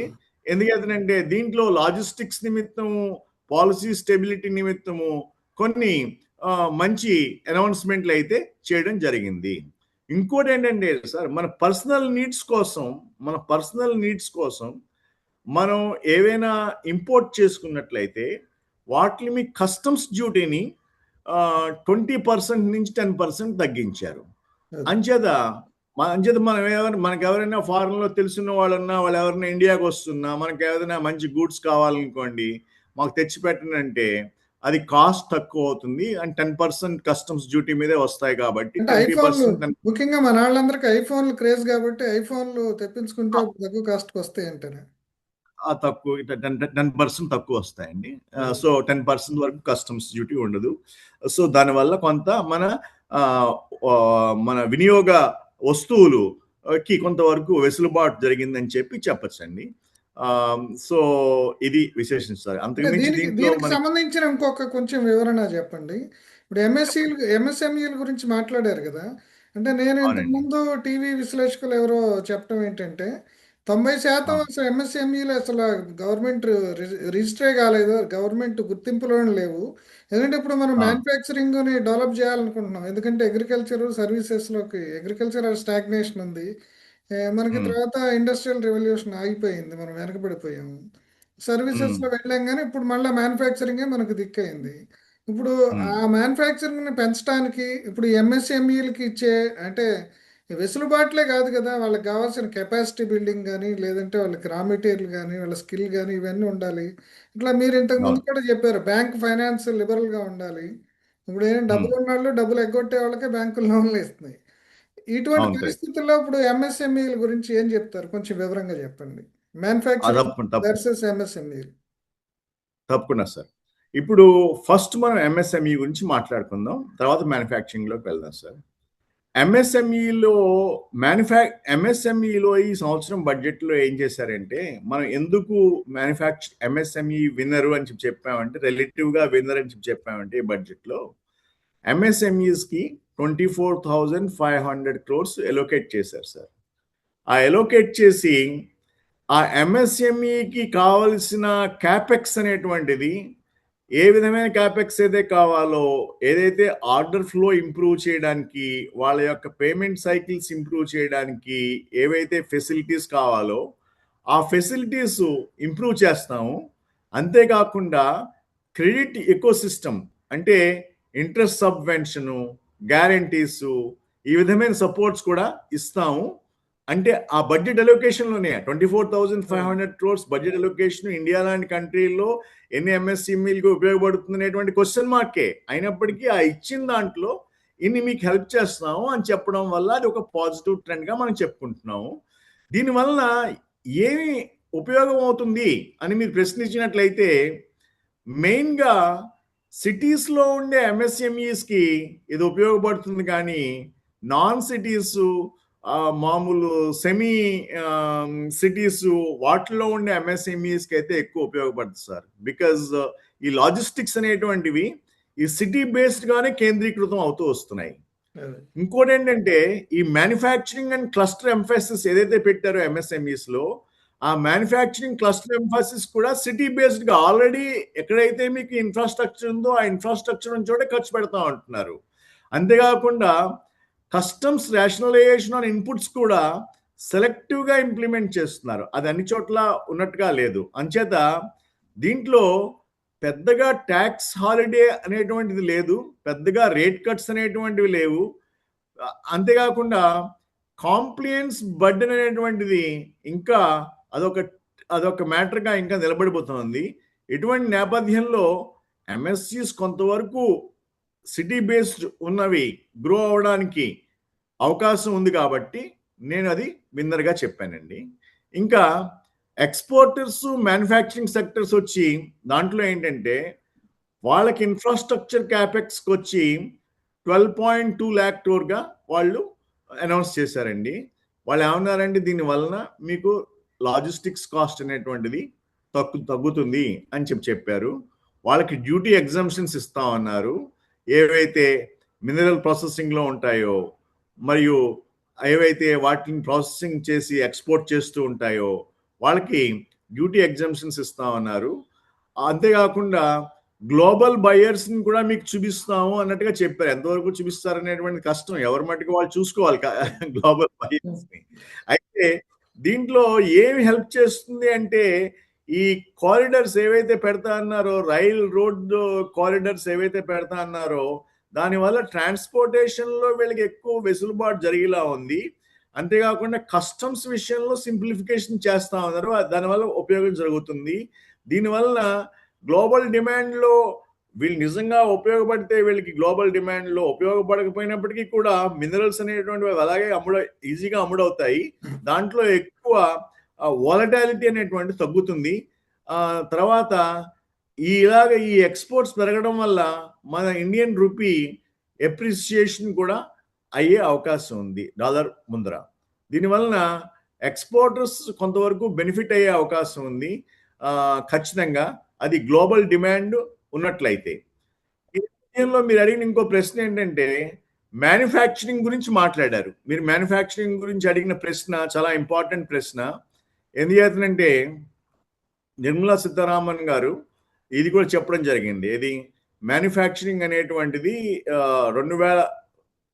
2047 సంవత్సరానికి ఇండియా యొక్క జీడిపిలో 25% భాగంగా మేము మారుస్తాము. ఇప్పుడు అది 14 to 15% మాత్రమే ఉంది. మనం ఎక్కువ సర్వీసెస్ సెక్టర్ మీద ఆధారపడుతున్నాం కాబట్టి మన యొక్క ఇంపార్టెన్స్ మ్యానుఫ్యాక్చరింగ్లో కూడా పెరగాలి కాబట్టి 25% వరకు జీడిపిలో భాగంగా మనం పెంచుతాము అని చెప్తున్నారు. అయితే భారతదేశం 2047 నాటికి మ్యానుఫ్యాక్చరింగ్ మొత్తంలో జీడిపిలో 25%కి వెళ్ళాలంటే ఇది మాటల ద్వారా జరిగేది కాదు సార్. ఎంచేతంటే దీనికి భారీ దీర్ఘకాలిక పెట్టుబడి ప్రోగ్రాం అనేటువంటిది అవసరం. సింపుల్గా అంకెల్లో చెప్పాలంటే 2047 నాటికి భారత్ జీడిపి సుమారుగా $35 ట్రిలియన్ మనం లక్ష్యం పెట్టుకుంటే, ఇప్పుడు మనం అంత మనం 7 రెట్లు తక్కువ ఉన్నాము, అన్ని రెట్లు మనం ఎక్కువ లక్ష్యంగా పెట్టుకున్నట్లయితే తయారీ రంగం ఒక్కటే మన జీడిపిలో $7.5 to $9 ట్రిలియన్ యొక్క విలువ ఉండాలి. అంటే ఇప్పుడున్న దానికి కొంచెం 2 ట్రిలియన్లు ఇంకా ఎక్కువ ఉండాలి. ఏది మన ఇప్పుడున్న జీడిపికి ఇంకో 2 ట్రిలియన్లు ఎక్కువ ఉంటే భారతదేశం యొక్క మ్యానుఫ్యాక్చరింగ్ జీడిపి 25% ఉందని చెప్పచ్చు. ఎప్పుడు 2047లో అప్పటికున్న అంకెల ప్రకారం. అయితే ప్రస్తుతం తయారీ వాటా వచ్చి, అంటే మ్యానుఫ్యాక్చరింగ్ వాటా వచ్చి 15-16% మాత్రమే ఉంది ఇందాక చెప్పినట్లుగా. ఈ గ్యాప్ని కానీ పూడ్చాలంటే వచ్చే 22-23 సంవత్సరాల్లో తయారీ రంగంలో సమిష్టిగా కనీసం బేసికల్గా 4 to 5 ట్రిలియన్, అంటే US డాలర్స్లో చెప్పాను, 4 to 5 ట్రిలియన్ అనేటువంటిది పెట్టుబడి పెట్టాలి. దాన్ని మన రూపీస్లో చెప్పినట్లయితే 330 లక్షల కోట్ల నుంచి 415 లక్షల కోట్ల యొక్క పెట్టుబడి పెడితేనే కానీ మ్యానుఫ్యాక్చరింగ్ రంగం అనేటువంటిది 25% పర్సంటేజ్ ఈక్వలెంట్కి చేరుకోవచ్చు సార్. ఇది నేను చెప్పింది కాదు, ఇది యాక్చువల్గా proven scientific evidence based number. ఇది మెకిన్సీ, వరల్డ్ బ్యాంకు, OECD వీళ్ళందరూ స్టడీ చేసి ఇండియాకి ఏమని చెప్పారంటే, మీ మ్యానుఫ్యాక్చరింగ్ 25%కి 2047కి పెరగాలంటే మీరు ఇప్పటి నుంచి వచ్చే 22-23 సంవత్సరాల్లో కూడా 330 లక్షల కోట్ల నుంచి 415 లక్షల కోట్ల వరకు కూడా పెట్టుబడుల్ని ఆకర్షించాలి. అలా ఆకర్షించినాడే మీరు ఆ స్థాయికి చేరుకోగలరు అని చెప్పి క్లియర్గా చెప్పడం అయితే జరిగింది. ఇది మళ్ళీ మీరు మన 22-23 గంపగుత్తుగా కలిపేసి చెప్పేసాం అన్ని లక్షల కోట్లని. ఇది మన సంవత్సరానికి ఎంత కావాలి అని చూసినట్లయితే సగటున మనకి 180 to 220 బిలియన్ పెట్టుబడులు ఉండాలి సార్. అంటే అంత పెట్టుబడులు లేకపోతే US డాలర్స్ 180 to 220 బిలియన్లు పెట్టుబడి లేకపోయినట్లయితే మనం ఆ స్థాయికి చేరుకోలేము. ఈ పెట్టుబడులు ఫ్యాక్టరీ కట్టడాల్లోనే మాత్రం కాదు, 3 కీలకమైన చోట్ల కావాలి. ఏంటంటే మొదటిది ఇన్ఫ్రాస్ట్రక్చర్, భూమి, విద్యుత్, నీరు, రోడ్లు, రైల్వేలు, పోర్ట్లు, లాజిస్టిక్స్. మొత్తం పెట్టుబడిలో సుమారు 40% వీటికే వెళ్ళిపోతుంది. రెండోది ఏంటంటే technology and capital intensive manufacturing. ఎలక్ట్రానిక్స్లోను, సెమీకండక్టర్స్లోను, ఆటోలోను, ఈవీల్లోను, గ్రీన్ ఎనర్జీలోను, డిఫెన్స్లోను, కెమికల్స్లోను సుమారు 35% పెట్టుబడులు పెట్టాలి. మూడోది వచ్చి హ్యూమన్ క్యాపిటల్ని, ఇకోసిస్టమ్ని, స్కిల్లింగ్ని, R&Dని, MSME క్లస్టర్స్ని, ఫినాన్స్ యాక్సెస్ని, కాంప్లయన్స్ రిఫార్మ్స్లోను సుమారుగా 25% ఖర్చు పెట్టాలి. సారాంశంగా మనం చెప్పాలంటే 2047 తయారీ లక్ష్యం సాధించాలంటే భారత్కు ఫ్యాక్టరీల కంటే ఎక్కువగా సప్లై చైను, టెక్నాలజీ, నైపుణ్యాలు, లాజిస్టిక్స్ మీద ఎక్కువ పెట్టుబడి అవసరం. అంతేగాని ఇప్పుడు పెడుతున్నట్టుగా 12,500 కోట్లు పెడతాను, దాంతో నేను 2047లో ఇంత టార్గెట్ సాధిస్తానంటే అది ఎక్కడా సాధ్యం కాదు సార్. చాలా చిన్న అమౌంట్. పెద్ద పెద్ద డ్రీమ్స్కి పెద్ద అమౌంట్లు ఖర్చు పెట్టాలి, లేకపోతే అవి ఓన్లీ డ్రీమ్స్గానే మిగిలిపోతాయి. అలా జరిగినప్పుడే మనం 25% లక్ష్యాన్ని చేరుకోగలం సార్. ప్రజలు ఈ బడ్జెట్ని ఎలా చూడాలి? సాధారణ ప్రజలు ఈ బడ్జెట్ని ఆశతో చూడాలా, జాగ్రత్తతో చూడాలా? ఈ బడ్జెట్ని కొంతమంది ఏమని చెప్తున్నారంటే ఈ యాంగిల్ నుంచి కూడా చూసి అప్పుడు మనం ప్రజల విషయం చెప్దాము. అప్పుడు దేనికి దానికి తేటతెల్లంగా తెలిసిపోతూ ఉంటుంది. కొంతమంది ఏమని చెప్తున్నారంటే ట్రంప్ టారిఫ్ యొక్క సిస్టంలో ఈ బడ్జెట్ని ప్రవేశపెట్టారు అని చెప్తున్నారు. దీంట్లో సత్యనారాయణ గారు ఈ బడ్జెట్ని ఓకే, డెఫినెట్గా మనం దేశ రాజకీయ కోణంలోనే మాత్రం కాకుండా గ్లోబల్ ట్రేడ్ వార్ ఏదైతే నడుస్తుందో ఇప్పుడు ఆ నేపథ్యంలో కూడా ట్రంప్ టారిఫ్ పాలసీల ప్రభావంలో కూడా చూడవలసిన అవసరం ఉంది. అయితే డొనాల్డ్ ట్రంప్ అమెరికా ఫస్ట్ అనే విధానంతో చైనా, మెక్సికో, యూరప్ మీద భారీ టారిఫ్లు పెట్టాడు. అది. ఇప్పుడు ఇప్పుడు అదే తరహాలో ఇంకా ఈ పాలసీలని ఇండియా లాంటి మన దేశానికి కూడా ఎక్స్టెండ్ చేస్తే, మన ఇండియా మీద ప్రస్తుతం ఎక్కువ టారిఫ్లు అయితే పెట్టలేదు, ఊరిని బెదిరిస్తున్నాడు, రోజుకో టారిఫ్ సంఖ్యతో బెదిరిస్తున్నాడు. అది మనం అప్పుడు ఏం చేయాలంటే, కేవలం ఈ టారిఫ్ బెదిరింపు అనేటువంటిది భారత ఆర్థిక వ్యవస్థపై కూడా ప్రత్యక్ష ప్రభావం ఉంటుంది సార్. ప్రస్తుతం అయితే లేదు. ఒకవేళ నిజంగా అది ఇంప్లిమెంట్ చేసినట్లయితే ఉంటుంది. ఈ నేపథ్యంలో చూస్తే భారత్ బడ్జెట్ ట్రంప్ టారిఫ్ల నేపథ్యంలో ప్రవేశపెట్టిన బడ్జెట్ అంటే దానికి తగ్గట్టుగా మన ఇంపోర్ట్ డ్యూటీస్ని కానీ ఎక్స్పోర్ట్ డ్యూటీస్ని కానీ అడ్జస్ట్ ఏమీ చేయలేదు ఎక్కువగా. ఇంకా మన ప్రజలకి వెసులుబాటు చేయడానికి కొంత ఇంపోర్ట్ డ్యూటీస్ అయితే తగ్గించాము. అలా ఇంపోర్ట్ డ్యూటీస్ తగ్గించడం వల్ల కొన్ని వస్తువులపైన తగ్గించాం, వినియోగదారు వస్తువులపైన తగ్గించాం కొంతవరకు. దానివలన అమెరికన్ ఎక్స్పోర్ట్స్కి పెద్దగా లాభం జరుగుతుంది అనేటువంటిది ఏం లేదు. అంచేత కొంతవరకు మనం తగ్గించామని చెప్పుకోవడానికి, అంటే బ్లాంకెట్గా మేము తగ్గించాము, మా ఇంపోర్ట్ కాస్ట్లు, మా ప్రజల మీద పడే కాస్ట్లు తగ్గించాము, ఎక్స్పోర్టర్స్కి వెసులుబాటు జరిపించాము అని చెప్పుకోవడానికి మాత్రమే నామకే వాస్తే అది చేయడం జరిగింది. సో దానివల్ల బేసికల్గా ఇది ట్రంప్ యొక్క ప్రభావం వల్ల వచ్చిన బడ్జెట్గా మనం చెప్పడానికి వీల్లేదు. ఇంకొక విషయం ఏంటంటే, ట్రంప్ టారిఫ్స్ దగ్గర నుంచి చూడాలంటే, ట్రంప్ ఏమంటున్నాడు, అమెరికాలో మీరు ఎగుమతి చేస్తే, అంటే అమెరికా చేసుకునే దిగుమతులపై భారీ కస్టమ్స్ డ్యూటీ వేస్తానంటున్నాడు. ఉదాహరణకి చైనా ఉత్పత్తులపై 60% వరకు tariff, steel, aluminium, electronics, auto parts పై అడిషనల్ డ్యూటీస్. వీటి వలన ఏమవుతుంది, తక్కువ టారిఫ్, తక్కువ ఏవైతే తక్కువ దీని ప్రభావం ఏంటంటే, అమెరికా కంపెనీలు చైనా నుంచి కొనడం ఖరీదు అయిపోతుంది. దాంతో వాళ్ళకి తక్కువ ఖరీదుతో ఎవరైతే ఇస్తారో వాళ్ళ పక్కన చూస్తూ ఉంటారు అన్నమాట. అయితే ఇంకొక విషయంలో చెప్పాలంటే, ఈ ట్రంప్ యొక్క ప్రభావం బడ్జెట్లో లేకపోయినప్పటికీ కూడా కొంతవరకు కూడా ఫ్యూచరిస్టిక్గా, ఒక విధంగా చెప్పాలంటే కొంతవరకు ఈ బడ్జెట్లో కొన్ని అంశాలు అయితే కనిపిస్తున్నాయి. దాంట్లో ఏంటంటే, ఈ మ్యానుఫ్యాక్చరింగ్ అండ్ సప్లై చైన్ స్ట్రాటజీలో ఇండస్ట్రియల్ కారిడార్స్కి, సిటీ ఎకనామిక్ రీజన్స్లో ఉన్న లాజిస్టిక్స్కి, రైల్వేస్, రోడ్స్, పోర్ట్స్ పై భారీ ఖర్చు ఏదైతే గవర్నమెంట్ ప్రతిపాదించిందో, వీటిని కానీ మనం ఆ దృష్టికోణం నుంచి చూస్తుంటే కొంత స్వావలంబన కోసం మన ప్రభుత్వం ప్రయత్నిస్తోంది అన్నట్లుగా చెప్పడానికి అవకాశం ఉందండి. కానీ అది ప్యూర్గా ట్రంప్ టారిఫ్ కి సంబంధం ఉంది అని చెప్పలేమండి. ఈ నేపథ్యంలో చెప్పండి. అదే అంటే ట్రంప్ టారిఫ్లకి వ్యాక్సినేషన్ చేశారండి కొంతమంది, అదే వ్యాఖ్య చేశారండి. అంటే దీంట్లో ఇది ఎక్సైజ్ డ్యూటీలు తగ్గించటము, లేదంటే ఇది ఇంతకుముందు మీరు చెప్పిన కొన్ని చర్యలు తీసుకున్నారు, అవి సఫిషియెంట్ గా ఉన్నాయి అసలు? ఎందుకంటే గ్లోబల్ భయాలు అనేవి ఈ బడ్జెట్ వెంటాడుతున్నాయని మనం కూడా చెప్పుకున్నాం ఇంతకుముందు.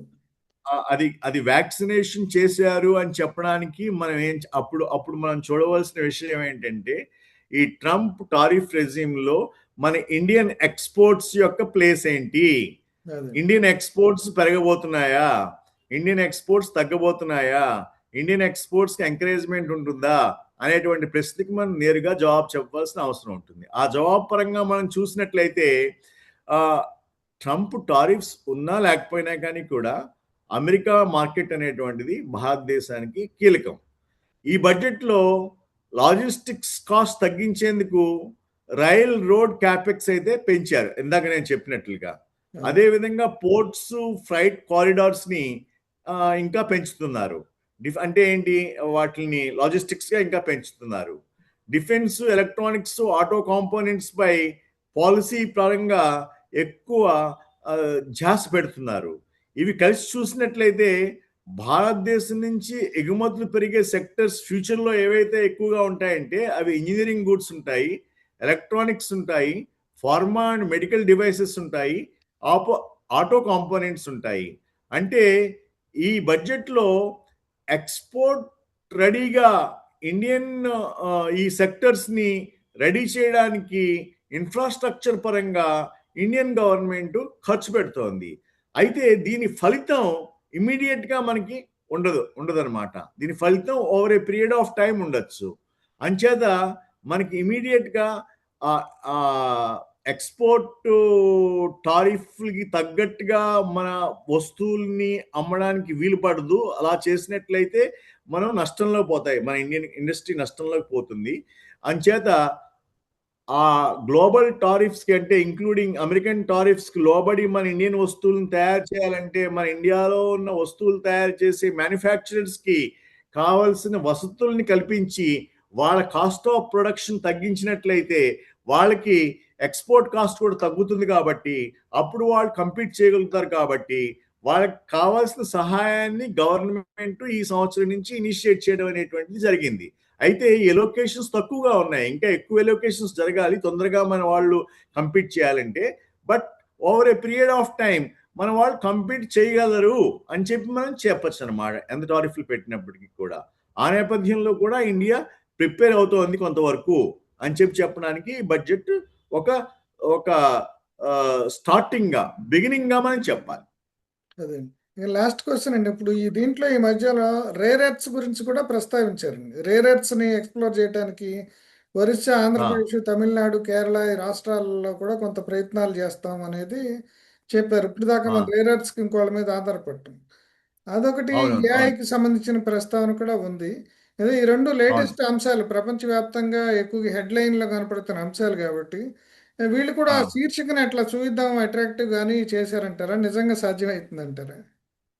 మొదటిగా ఏఐ గురించి ప్రస్తావన చేసుకుందాం. దీంట్లో ఏంటంటే ఏఐ అనేటువంటిది వ్యవసాయంలో ఒక మాయాజాలం లాంటిది మాత్రం కాదు, కానీ సరైన చోట్ల వాడితే గణనీయమైన లాభం అయితే ఇస్తుంది.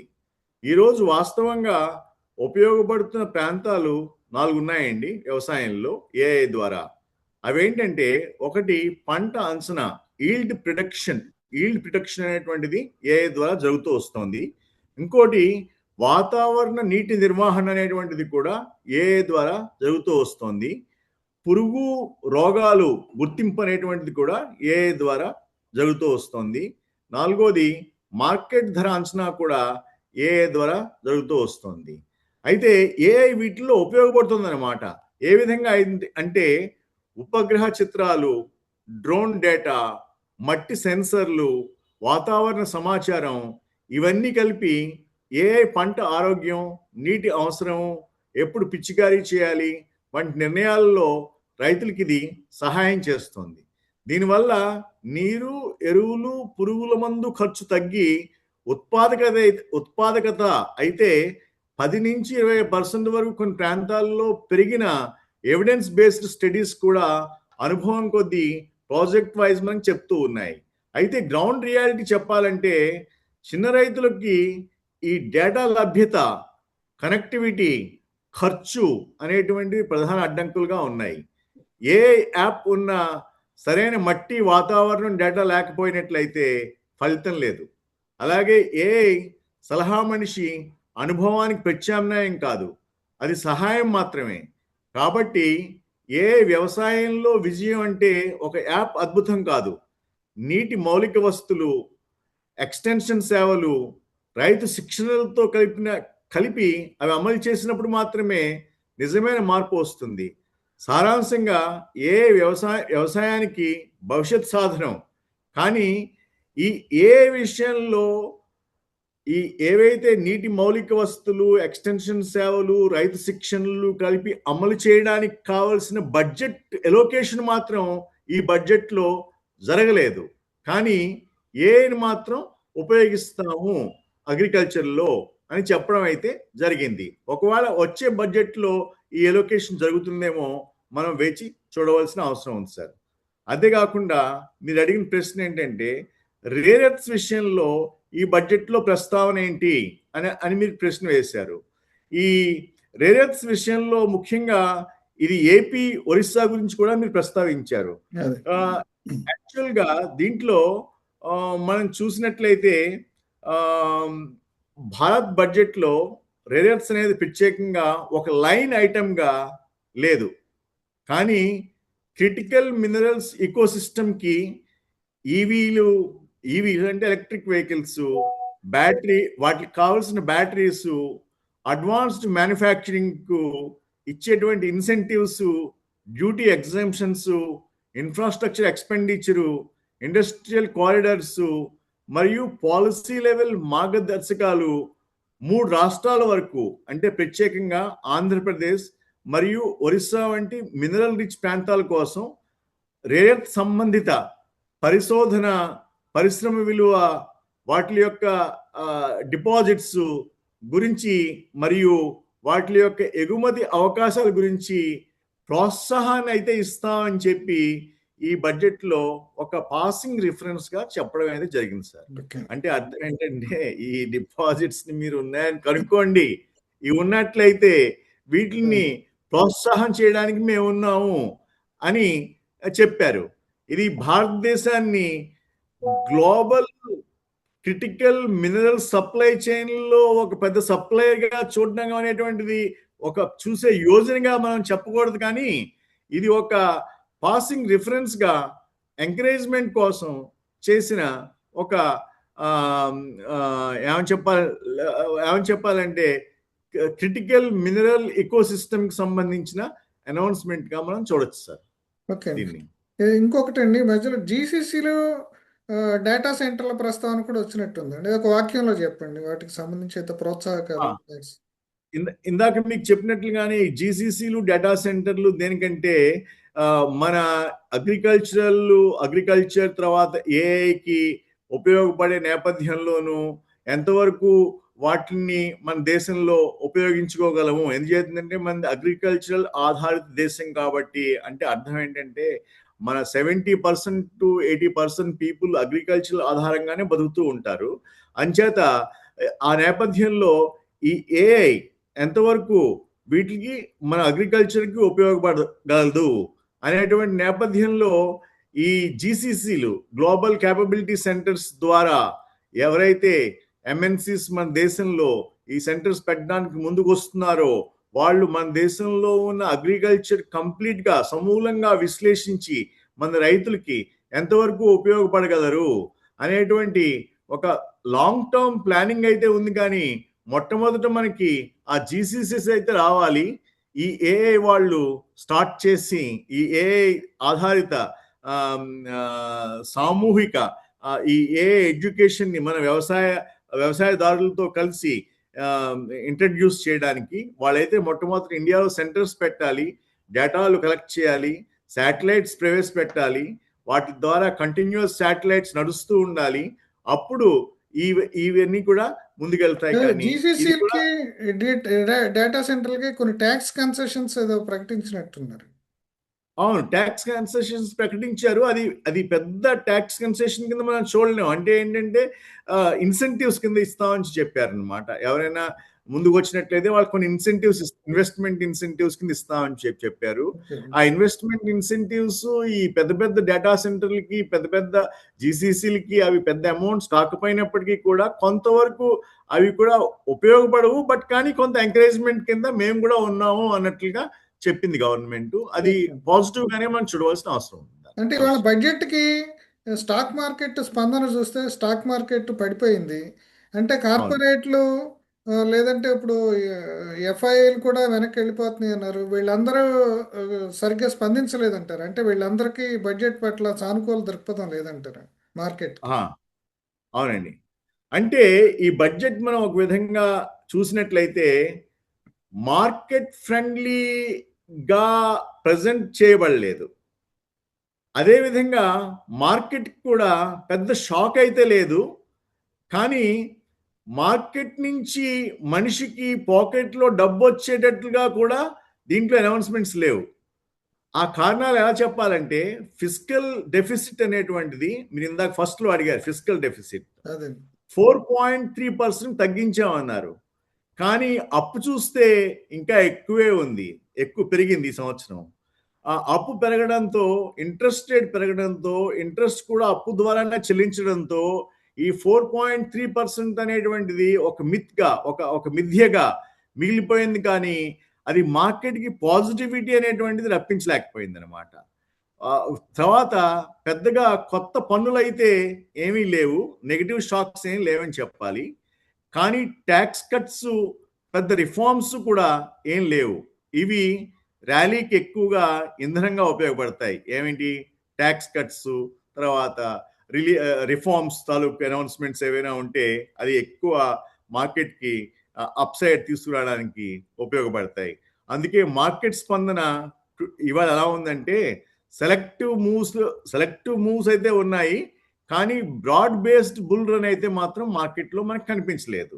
ఈ నేపథ్యంలో మార్కెట్లో ఈరోజు కూడా మనం విశ్లేషించినట్లయితే విన్నర్ సెక్టర్స్ అయితే కొన్ని ఉన్నాయి. మనం చూసినట్లయితే ఏవేవి అని క్వశ్చన్ వేసుకున్నట్లయితే బడ్జెట్ పాజిటివ్స్ నుంచి ఈరోజు మార్కెట్లో విన్నర్ సెక్టర్స్ ఏవి అని క్వశ్చన్ వేసుకున్నట్లయితే ఇన్ఫ్రాస్ట్రక్చరు, క్యాపిటల్ గూడ్స్, వీటిల్లో రోడ్లు, రైల్వేలు, పోర్ట్లు, లాజిస్టిక్స్, ఈ కంపెనీస్కి పాజిటివిటీ ఉంది కాబట్టి ఇవి పాజిటివ్ డైరెక్షన్లో కొంతవరకు వెళ్ళాయని చెప్పాలి. అయితే ఓవరాల్ మార్కెట్ పాజిటివ్గా లేకపోవడం మూలంగా ఈ సెలెక్టివ్ పాజిటివిటీ వల్ల ఉపయోగం లేకపోయింది అనమాట.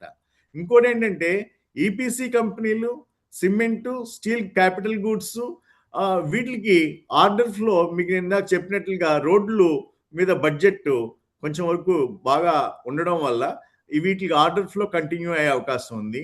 మార్కెట్ ప్రభావం అనేటువంటిది సెంటిమెంట్ ముఖ్యంగా ఈ ఇన్ఫ్రాస్ట్రక్చర్ కంపెనీస్ మీద పాజిటివ్గా వచ్చింది. ఇంకోటి railway and defence stocks. Railway capex కొనసాగిస్తూ వస్తున్నారు కాబట్టి, డిఫెన్స్లో దేశీయ తయారీపై దృష్టి పెడుతున్నారు కాబట్టి, డ్యూటీ రిలీఫ్స్ కూడా ఇస్తున్నారు కాబట్టి మార్కెట్ ప్రభావం ఈ రైల్వే అండ్ డిఫెన్స్ స్టాక్స్ పై కూడా పాజిటివ్గా ఉంది, ఇంకా నడుస్తుంది ఈ ట్రెండ్ కూడా. తర్వాత ఈవీలు, ఈవీలు అంటే electric vehicles, battery, green energy, వీటిల్లో క్రిటికల్ మినరల్స్, బ్యాటరీ ఇన్పుట్స్ పై duty reliefs, green transition policy continue మీద మాట్లాడారు కాబట్టి బడ్జెట్లో, వీటిల్లో ఈవీ ఎకోసిస్టమ్ మీద, రెన్యూవబుల్స్లో లాంగ్ టర్మ్ ఆప్టిమిజం మీద మాట్లాడారు కాబట్టి వీటిల్లో కూడా పాజిటివ్ ట్రెండ్ నడిచే అవకాశం ఉంది. అయితే ఎక్కడ ఈరోజు న్యూట్రల్ అయిపోయింది మార్కెట్ అంటే బ్యాంకింగ్ అండ్ ఫినాన్షియల్ సెక్టర్స్లో. ఏం చేస్తుందంటే పెద్దగా రిఫార్మ్స్ లేవు, కానీ ఫిస్కల్ డిసిప్లిన్ అనేటువంటి దానివల్ల బాండ్ ఈల్డ్ కంట్రోల్లో అది దెబ్బతింటుంది. అంచేత మార్కెట్ ప్రభావం బ్యాంక్ నిఫ్టీ స్థిరంగా ఉండిపోయింది. పిఎస్యు బ్యాంక్స్కి ఏమీ కూడా ప్రత్యేకంగా బూస్ట్ రాలేదు. అలాగే ఎఫ్ఎంసీజీ సెక్టర్ చూసినట్లయితే గ్రామీణ డిమాండ్కి ప్రత్యేకంగా ఈ బడ్జెట్లో ఏది లేదు కాబట్టి ఎఫ్ఎంసీజీ సెక్టర్కి పెద్ద బూస్ట్ బడ్జెట్లో లేదు, దానివల్ల మార్కెట్లో రియాక్షన్ లేదు. కానీ ఫుడ్ సబ్సిడీ కొనసాగింపు వల్ల డౌన్ సైడ్ ప్రొటెక్షన్ అయితే ఉంటుంది అనేటువంటి భావన వచ్చినప్పటికీ కూడా మార్కెట్లో ఎప్పుడు కూడా ఎఫ్ఎంసీజీ డిఫెన్సివ్గానే చూస్తారు కాబట్టి దాంట్లో కూడా పెద్ద రియాక్షన్ రాలేదు. అయితే ఎక్కువ ప్రెషర్ సెక్టర్స్గా ఈరోజు ఏవి చూడబడ్డాయంటే బడ్జెట్ అనౌన్స్మెంట్ టైంలో ఎస్టీటీ అనేటువంటిది పెంచారు సార్. ఫ్యూచర్స్ అండ్ ఆప్షన్స్లో ఎస్టీటీ పెంచడంతో ఏమైందంటే ట్రేడింగ్ వాల్యూమ్స్ ఫ్యూచర్లో తగ్గే అవకాశం ఉందండి. ఎఫ్ఎండ్ఓలో ఫ్యూచర్లో వాల్యూమ్స్ తగ్గుతాయి కాబట్టి ఈ మార్కెట్ ప్రభావం దీని మీద పై ప్రెషర్ ఉంటుంది కాబట్టి ఇప్పటి వరకు ఎవరికైతే ఎక్స్పోజర్స్ ఉన్నాయో వాళ్ళు యాజ్ ఎర్లీ యాజ్ పాసిబుల్ ఇది ఇంప్లిమెంట్ అవ్వకముందే వాళ్ళ ఎక్స్పోజర్స్ని కట్ చేయాలని చెప్పి ట్రై చేస్తూ ఉంటారు. దాని మూలంగా ఈ ఎఫ్ఎండ్ఓలో ముఖ్యంగా ఎస్టీడీ పెంపు వల్ల ఈరోజు మనకి ప్రెషర్ ఎక్కువగా కనిపించింది మార్కెట్లో. అంతేకాకుండా కన్సంప్షన్ రిటైల్ సెక్టర్లో కూడా ఎక్కువ ప్రెషర్ కనిపించింది. ఇవి మెయిన్గా మిడిల్ క్లాస్కి ట్యాక్స్ కట్స్ ఏం లేవు వాళ్ళ దగ్గర ఆదాయం పెంచడానికి. అంతేకాకుండా వాళ్ళ డిస్క్రిషనరీ స్పెండింగ్లో ఇంప్రూవ్మెంట్కి ఇమీడియట్గా బడ్జెట్ నుంచి బూస్ట్ ఏమి ఇవ్వడం జరగలేదు మిడిల్ క్లాస్కి. అంచేత మార్కెట్లో retail, life style, discretionary consumption స్టాక్స్లో కాషియస్ అవుట్లుక్ వచ్చి వాటిల్లో కూడా ప్రెషర్ మనకు కనిపించింది. మార్కెట్ ఇండెక్స్ లెవెల్కి వచ్చి మీరు ఇప్పుడు ఈ బడ్జెట్ నేపథ్యంలో వ్యూహం ఎలా ఉండాలి అనేటువంటి ప్రశ్న అడగలేదు, కానీ నేను చెప్పేస్తున్నాను దానికి ఆన్సరు. అది. వ్యూహం ఎలా ఉండాలంటే short term versus long term చూసినట్లయితే షార్ట్ టర్మ్ ఈ మధ్యకాలంలో నేపథ్యం ఏంటంటే 1 to 3 నెలలు బడ్జెట్ తర్వాత సెక్టర్ రొటేషన్స్ జరగాలి. ఇన్ఫ్రా డిఫెన్స్ అవుట్ పర్ఫార్మర్స్ కింద వస్తాయి కాబట్టి వాటిలోకి రొటేషన్ జరిగే అవకాశం ఉంది. బ్రాడ్ ఇండెక్స్ అనేటువంటిది సైడ్ వేస్లో వాలటాలిటీతో ఎక్కువ వాలటాలిటీతో ఉండే అవకాశం ఉంది సార్. లాంగ్ టర్మ్కి వచ్చినట్లయితే 1 to 3 years టైం చూసుకున్నట్లయితే ఈ రోజుల్లో 1 to 3 years ఎవరు చూడట్లేదు. కానీ 1 to 3 years గురించి కూడా చెప్పుకోవాలన్నట్లయితే అది. క్యాపెక్స్ సైకిల్ ఇప్పుడు ప్రభుత్వం చెప్తున్న క్యాపెక్స్ సైకిల్ ఏదైతే ఈ ఇన్ఫ్రాస్ట్రక్చర్ రంగంలో అంటే ముఖ్యంగా రోడ్స్ వీటిల్లో అలాగే రైల్వేస్లో కొనసాగుతుందో అప్పుడు నిఫ్టీ ఎర్నింగ్స్ అనేటువంటిది గ్రోత్ సపోర్ట్ మీద ఉంటుందని చెప్పి మనం ఖచ్చితంగా చెప్పొచ్చండి. అయితే దీంట్లో రిస్క్ ఫ్యాక్టర్స్ కూడా ఉన్నాయి, మార్కెట్ థ్రెట్స్. అవేంటంటే US fed, Trump tariffs, geo political risks, ఇవన్నీ కూడా మనం రిస్క్ ఫ్యాక్టర్స్ కింద చెప్పుకోవాలి. అదేవిధంగా ఇప్పుడున్న యుద్ధ వాతావరణంలో క్రూడ్ ఆయిల్ స్పైక్, ఏదైనా క్రూడ్ ఆయిల్లో పెరిగే అవకాశం ఉన్నట్లయితే క్రూడ్ ఆయిల్ ధరలు అవి కూడా మార్కెట్పై ప్రభావం చూపించవచ్చు. అదేవిధంగా ఇన్ఫ్రా ప్రాజెక్టులో ఎగ్జిక్యూషన్ డిలేస్ ఉంటే కూడా అవి కూడా మార్కెట్పై ప్రభావం చూపిస్తాయి. ఇంకా ఒక లైన్లో మార్కెట్ వెర్డిక్ట్ ఇవాళ బడ్జెట్ మీద గురించి మనం ముగింపుగా చెప్పాలంటే ఈ మార్కెట్ విషయంలో ఈ బడ్జెట్ స్టాక్ మార్కెట్కి బూస్టర్ షాట్ కాదు సార్. ఇందాక మీరు వ్యాక్సినేషన్ టర్మ్ గురించి వ్యాక్సినేషన్ చెప్పారు. అయితే ఇక్కడ వ్యాక్సినేషన్ లేదు, ఇది బూస్టర్ షాట్ కాదు. కానీ ఇది ఒక స్టెబిలైజర్ డ్రిప్ అండి. లేక మరింత షార్ప్గా చెప్పాలంటే ఇది ట్రేడర్ల బడ్జెట్ కాదు సార్, లాంగ్ టర్మ్ ఇన్వెస్టర్ల బడ్జెట్ కింద మాత్రమే చెప్పాలి ప్రస్తుతం నెంబర్లు ఎలొకేషన్స్తోను.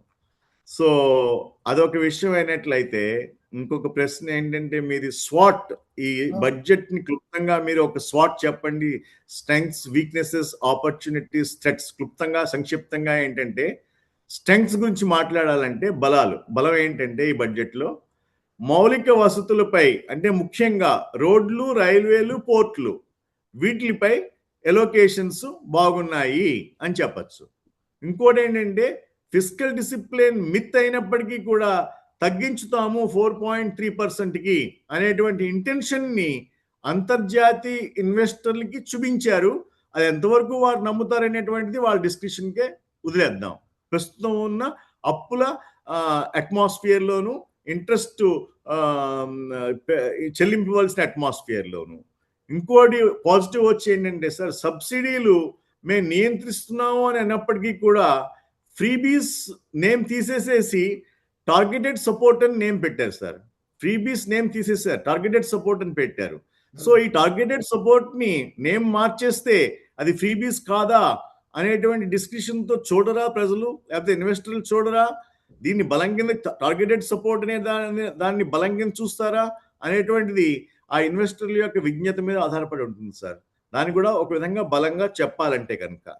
ఇంకా దృష్టి అయితే మ్యానుఫ్యాక్చరింగ్ వాటి ఎగుమతులపై పెట్టారు, కానీ వాటికి కావాల్సిన కెపాసిటీస్ లేకపోవడం మూలంగా అది థియరిటికల్ గానే మిగులుతుంది.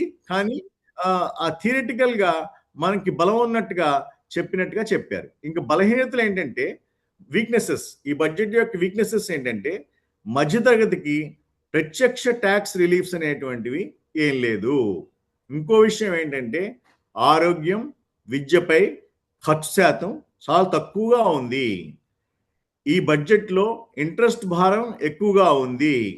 ఇది అభివృద్ధి ఖర్చుకి ఒక అంకుశం. అంటే ఏంటి, అభివృద్ధి జరపడానికి మనకి ఫర్దర్ బారోయింగ్స్ వస్తేనే కానీ చేయలేము అని చెప్పి పరిమితిగా మాత్రమే మనం అభివృద్ధిని దృష్టిలో పెట్టుకోవాలి ఒకవేళ అప్పులు రాకపోయినట్లయితే. వ్యవసాయ రంగంలో ఆదాయం పెంచే సంస్కరణలు ఏమి కనిపించలేదు, కానీ గొప్ప గొప్ప టెక్నాలజీలు అయిన ఏఐ, తర్వాత ఈ డేటా సెంటర్స్, తర్వాత జీసీసీలు వాళ్ళకి ఇలా కొన్ని ఇన్సెంటివ్స్ ఇస్తామని అయితే మాత్రం చెప్పడం జరిగింది. అయితే దీంట్లో ఏంటి ఆపర్చునిటీస్, ఈ బడ్జెట్లో ఎవరికి ఆపర్చునిటీస్ ఉన్నాయి అని మనం ప్రశ్నించుకున్నట్లయితే గ్లోబల్ సప్లై చైన్ మార్పులు. ఆ గ్లోబల్ సప్లై చైన్ మార్పుల్లో ట్రంప్ టారిఫ్ నేపథ్యంలో మనం ఇందాక మాట్లాడుకున్నట్లుగా కొంతవరకు లోకల్ ఇన్ఫ్రాస్ట్రక్చర్ని పెంచి ఎక్స్పోర్ట్స్ ని over a period of time పెంచడం కోసం చైనా +1 పాలసీ కింద ఓవర్ ఏ పీరియడ్ అంటే నెక్స్ట్ 5 years లో జరగచ్చేమో మన ఇండియన్ మ్యానుఫ్యాక్చరింగ్ కి కాస్ట్ ఆఫ్ ప్రొడక్షన్ తగ్గించడానికి ఈ గవర్నమెంట్ తోడ్పడుతున్నట్టుగా సూచన, అలాగే కొంత ఎలోకేషన్స్ అయితే చేయడం జరిగింది సార్. తర్వాత ఏంటంటే ఈవీలు అంటే electric vehicles, battery critical minerals రంగాల్లో ఇండియా కూడా ఈ ఎక్స్ప్లోరేషన్ స్టడీస్ చేసి మేము కూడా ఎంటర్ అవుతున్నాం అన్నట్టుగా ఒక సూచన అయితే చేసింది సార్. అలాగే రేర్ ఎర్త్ మీరు అడిగిన ప్రశ్న రేర్ ఎర్త్ మినరల్స్ లో కూడా కొన్ని రాష్ట్రాల్లో ఉన్న వాటి నిల్వల్ని తెలుసుకుని ఆ నిల్వల్ని ఎక్స్ప్లోర్ చేసి వాటిని అంతర్రాష్ట్రీయ మార్కెట్లో వాటికి మార్కెట్ రప్పించేటట్టు చేద్దామనేటువంటి ప్రయత్నం కూడా ఒక ఆపర్చునిటీగా మనం చెప్పుకోవాలి సార్. తర్వాత ప్రైవేట్ ఇన్వెస్ట్మెంట్ క్రౌడ్ ఇన్ అవకాశం అయితే ఒకటి ఉంది సార్. ప్రైవేట్ ఇన్వెస్ట్మెంట్ మరి ఈ రేర్ ఎర్త్ మినరల్స్ నిమిత్తము ఒకవేళ డిపాజిట్స్ ఉన్నట్లయితే, అలాగే ఈవీ బ్యాటరీ క్రిటికల్ మినరల్స్ లోను, గ్లోబల్ సప్లై చైన్ మార్పుల్లోను ప్రైవేట్ ఇన్వెస్టర్లు ఎంతవరకు పాజిటివ్ గా రియాక్ట్ అవుతారో, ఆ రియాక్ట్ అవుతే వాళ్ళు క్రౌడ్ ఇన్ అవుతారా, వాళ్ళు క్రౌడ్ ఇన్ అయితే అదొక అవకాశంగా మనం మలుచుకోవచ్చు. ఇంకా థ్రెట్స్ మనకి ముప్పులు ఏంటంటే బడ్జెట్ నుంచి గ్లోబల్ ట్రేడ్ వార్స్ నేపథ్యంలో జియో పొలిటికల్ టెన్షన్స్ లో ఈ బడ్జెట్ లో ప్రావిజన్స్ ఏం లేవు sir.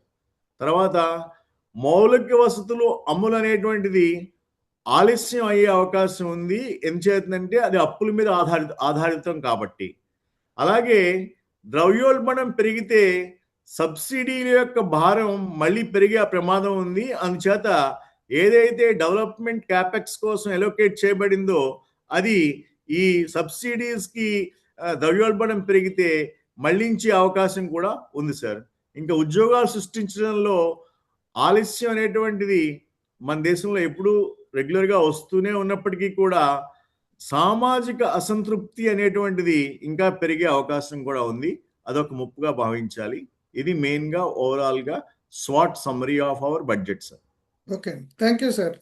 Thank you for your thank you sir.